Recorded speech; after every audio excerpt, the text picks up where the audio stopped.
Welcome back to Live from Paris. It's time now for business, and I'm joined by Matthew. Hello again. Matthew, now Greece is back on the agenda in Brussels. Yes, that's right. Finance ministers will be meeting again on Monday to decide whether Greece should get this next bailout loan instalment. We've been here many times, haven't we, talking about this, Claire. There's said to be optimism that a deal will be done to release those badly needed funds this time. Well, earlier I spoke to our correspondent in Brussels, Maeve McMahon, and she said that the issue of some debt relief for Greece was one of the main sticking points in these discussions. A lot of the issues that have been floated are issues like, for example, cutting the interest rates on Greek loans and as well returning profits from ECB purchases of Greek bonds. Seemingly that could generate about €5 billion. And of course, we're back to hearing about this haircut idea as well. But as I said, a lot of opposition coming from Germany. So the thing has been delayed for so long, and even though finance ministers met last Saturday, they still couldn't come to an agreement. So they'll meet tonight in Brussels to decide on that tranche of £31.5 billion that Greece so badly needs, as you said. And of course, Matthew, the markets will be watching these developments very closely. How are they doing so far? Well, the European markets have just opened this Monday and they're all down, as you can see there, at least the main ones. Paris off by about 0.4%. Just tell you as well, the UK financial regulator has said this Monday morning that it's fining UBS, the Swiss bank UBS, €36 million. That's over failures that led that rogue trader that got a jail sentence last week to losing €1.7 billion. Meanwhile, in Asia, the markets there were mixed throughout the day. Bit of a seesaw. In Tokyo, they were down slightly by the end of up slightly by the end of trading. The others all down. And in Egypt, the market suffered dramatic falls. Yes, Sunday. very dramatic. Now, in the Cairo market was trading on Sunday and it was down by almost 10%. That's about $5 billion wiped off the value of shares there. Well, until this weekend, the stock market in Egypt had been one of the best performing in the world so far this year.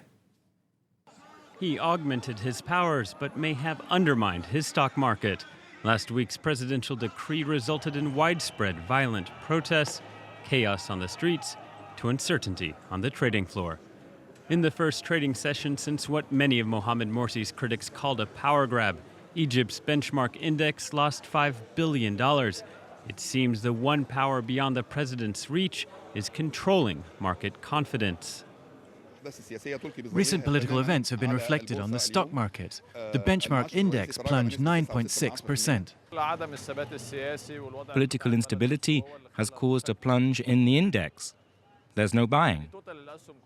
Everyone's selling. Nobody's buying. A change in recent fortune.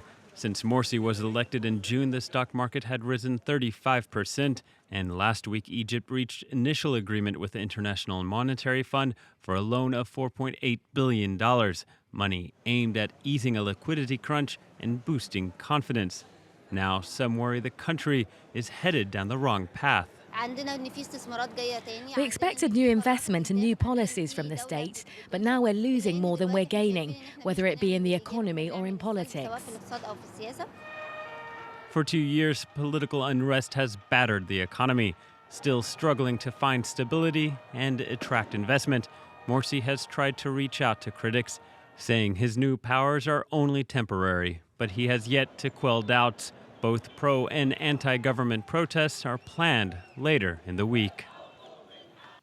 And here in France, some strong words from the government to steel company ArcelorMittal. Yes, becoming quite a heated row, this one. Now, ArcelorMittal says it has too much capacity in Europe and it wants to close 2 of its blast furnaces at a plant in the northeast of France. Now, the government says it wants the whole site to be sold. It says it's actually received 2 offers of interest for that, but the company doesn't want to do that. It says selling the whole site will jeopardize the rest of its operations in France. That would risk 20,000 jobs. Well, things heating up this Monday, the industry minister Arnaud Montebourg has given an interview to a financial newspaper here in France, saying that he doesn't want to see any more of the company here in France. He's threatened to nationalise the site under discussion unless the company sells the entire facility. So we'll see how that develops this week.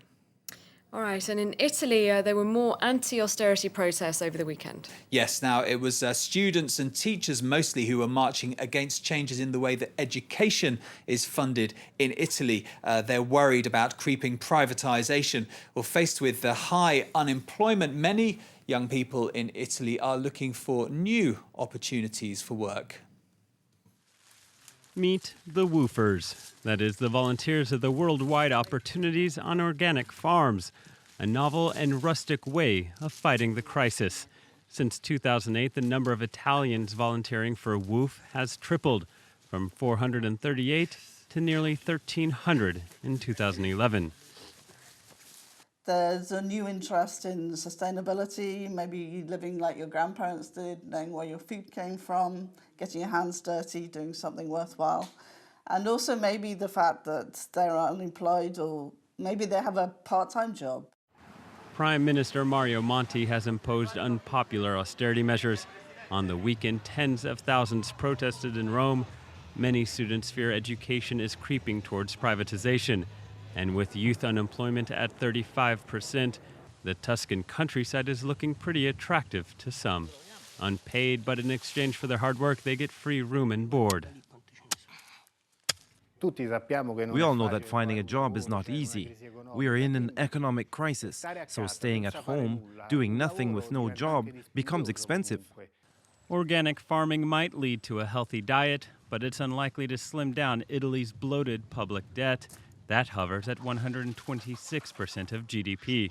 So while technocrats in Rome are busy balancing the books, woofers are in the countryside working the land.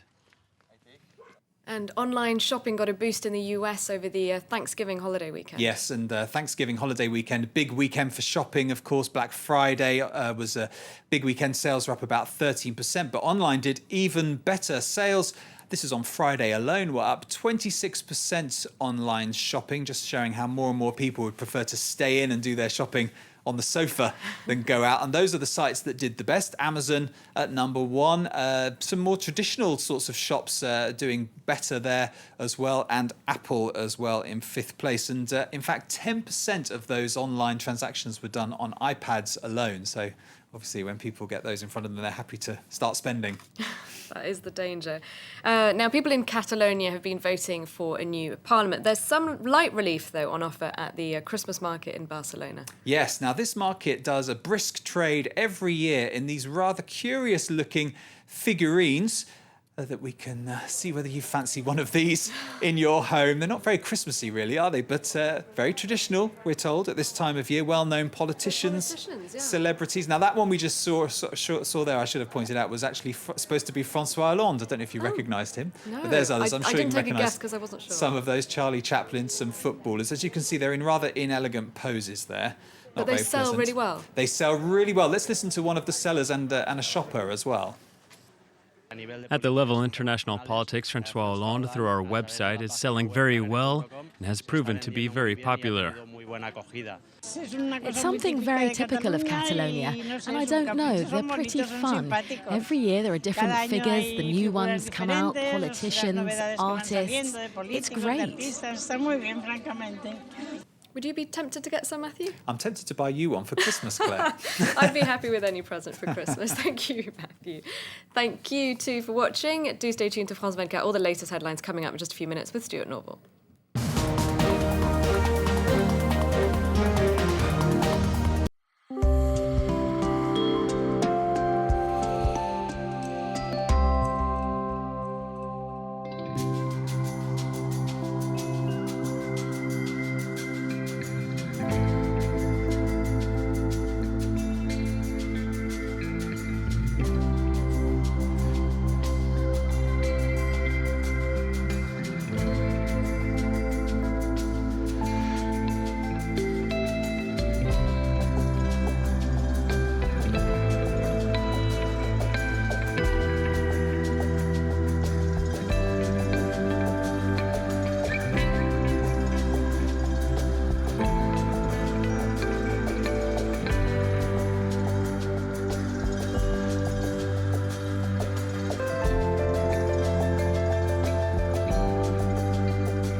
8:30 Paris time. Reste à savoir maintenant comment... It's a very entertaining film. Finish ahead of the team sky. If you haven't left. Nous avions très peu de... Un temple bouddhiste. The speech. There was the party is La cathédrale en elle-même. à l'armée régulière libyenne.